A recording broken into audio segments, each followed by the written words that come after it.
Never set up to the golf ball like this. This will hurt your game. Instead, what we're looking for you to do is preset some things at address that help you become a more successful player.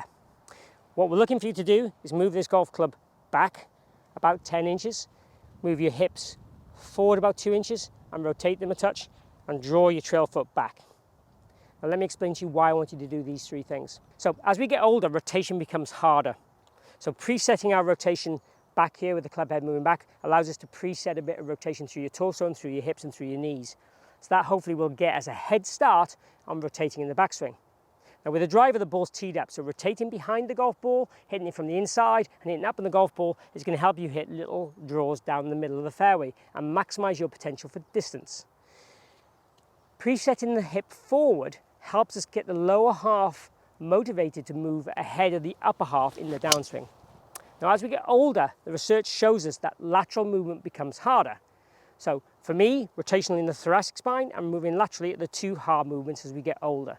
So I'm in my 50s now and definitely a bit tight. So these things help me produce a draw shot. For me, I can hit a straight shot for the normal setup, but my swing is fairly grooved because I played from a young age. But if I was starting at this age, or if I wasn't as mobile, and I'm not that mobile, but if I wasn't as mobile as I am now, I would definitely be encouraging these things even more. So if we take a normal setup, so ball position would be left heel for a normal driver, head just behind the golf ball. I want you then to move the golf club back, let's say 15 to 20 inches, it doesn't really matter how much. As we do that, we're rotating our body. Then I want you to push your hips a couple of inches towards target. Then draw your right foot back and flare it ever so slightly, just a few inches again.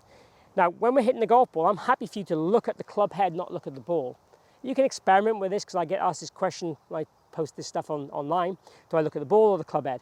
If we're trying to encourage the maximum amount of hitting from the inside and hitting up, we would look at the club head or where the club head is positioned. If we were trying to change it a touch, we could look at the golf ball. But the more our eyes rotate back this way, the more it's encouraging us to swing down and across the ball. That is definitely everything we're trying to change within this video. So if I'm looking back here and I feel from here now, I'm just going to make a huge backswing turn. Now when I turn, the important thing is I keep my pelvis, my belt buckle, this side as much as I can. So it's kind of this turn. I let my trail leg straighten. I can let my lead heel raise off the ground. I let my trail shoulder feel like it winds behind my head. I'm not worried about too much wrist cock with the driver. I can feel it really wide. So feeling it very wide, I don't even mind it coming a bit inside. Even though that might make us come over the top on the way down, the idea is to try and turn, make it go from the inside and try and return it from the inside. The key thing in the downswing is we feel that the lower half stays forward, but the upper half stays facing back here as much as we can. You know, visually we want to, and this is why looking at where the club head is, we want to feel like our body's facing there at contact. It feels very closed. Normal setup, adjustment, adjustment, adjustment. Stare at where the club head is, let the club head work back. I feel like you stay in this position. If you're a little off balance falling back, that's absolutely fine. We're not moving our weight actively that much forward. Presetting it helps get a bit of weight, and we only want the weight to feel, or the pressure to feel it moves with the lower half, the kind of pelvis and the legs.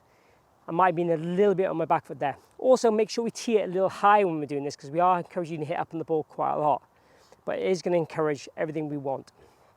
So big high tee, take your setup, adjustment, adjustment and adjustment.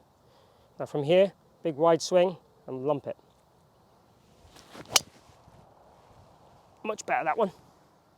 So solid strike, just down the right hand side, just trying to draw a little bit. The wind's off the left here today, but a solid shot. Again, tee it high.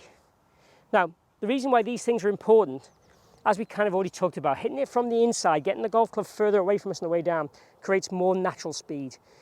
We have to rotate our arms to square it up. We have to rotate the club, and it's traveling from a wider, further position. Now, the wider the swing, the taller the swing, if you like, the more speed we create.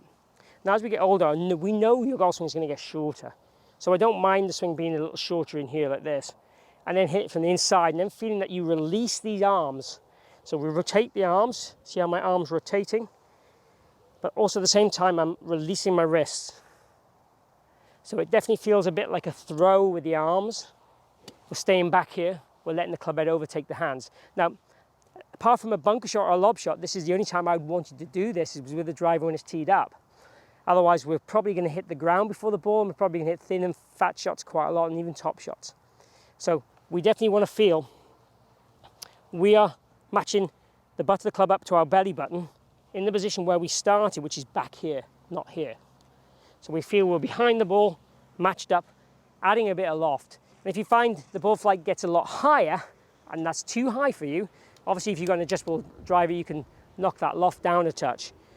But what we're really trying to do really here is make allowances for the ability to not rotate as much, not move laterally as much, and also get the maximum out of this particular club here. The driver is all about, smashing it from the inside, hitting up on it, hitting it as far as we can down the fairway. If we're looking for a fairway finder, then we can just hit a little cut, and that can be an option too. But certainly as we get older, obviously reaching those par 4s in 2, reaching those par 5s in 3, the closer we get to the green, the lower your scores are going to get. So for me, the more we can do some little cheats, which mean no work, no practice, the better you can play with little effort. And that's really what it's all about. So if you're a senior golfer and you're looking for instant wins, you must do this and never set up to the golf ball normally again with your driver.